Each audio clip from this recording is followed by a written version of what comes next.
So we've talked about how these new children need new adults, a new way of approaching them and responding to them. They still need adults, but we have to be sure that we are responding appropriately to their self-construction. Now, in Montessori education, anyone who's involved in it always has a Montessori story, how they found Montessori, since it's still not always easy to find it. So I'd like to tell you a little bit about my Montessori story because it has a lot to do with the role of the adult in a Montessori classroom. It seems like I always wanted to be a teacher. I loved working with children younger than I from a very young age.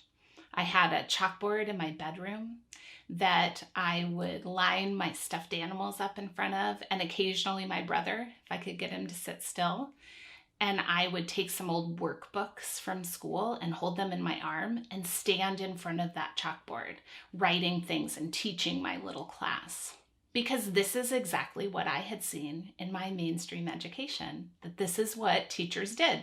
They held the teacher's manual in their arm and they stood up at the front of the classroom while we all were silent and listened. Even when I got to college and majored in education, there were very few mentions of any other alternative education approaches. I think I might have heard of Montessori briefly. So I continued on my journey in college, to become a high school English teacher until I had a field experience in the classroom. I was lucky enough to work under an extraordinarily gifted educator. She was passionate, she was energetic, she taught primarily ninth grade English, and she worked really hard. She had a 45-minute class. She spent a ton of time being energetic and engaging about Romeo and Juliet, and maybe 3 or 4 kids in the class actually cared and paid attention. The rest of the class was just putting in the time, except for a few that were deliberately disruptive.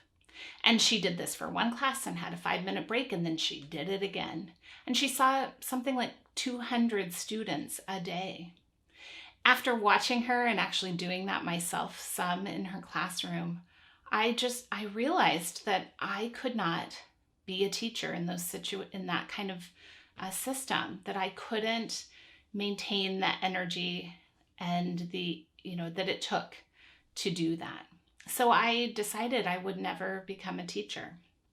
However, a few years later, I stumbled upon Montessori education. I'd been working in retail for a while and thought I wanted maybe to work with children again. So I answered an ad in a newspaper to become a Montessori upper elementary assistant. And when I interviewed for the position, the teacher warned me that I wouldn't really be working with children. And I didn't quite understand why.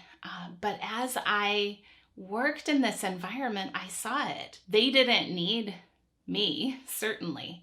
They were so independent, so engaged in their learning, everybody doing what was driving them at a particular moment. It was such an inspirational experience to see how these children could be so excited and engaged. And so I realized maybe I can be a teacher after all.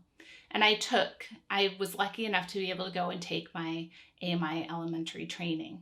And it wasn't very long into my training where I realized that I was going to need to go through a massive transformation, that all those years of pretending to teach in front of a chalkboard had to go away, because in Montessori education, the child is at the center of our approach, not the teacher.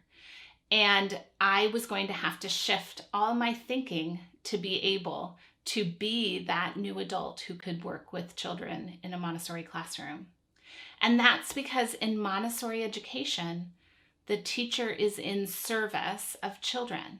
We are there to serve each child's self-construction. So let's think a little bit about when you have received good service in your life. What did it look like at a restaurant or elsewhere? Was the servant attentive, but not too attentive? Unobtrusive, but there when you need them? Were they pleasant? Did they help maintain the environment and the general good cheer of your meal at a restaurant? Did they fill your water just when you needed it, but not so often that it felt like an interruption? Good service is a good metaphor for our role as adults working with children in a Montessori environment.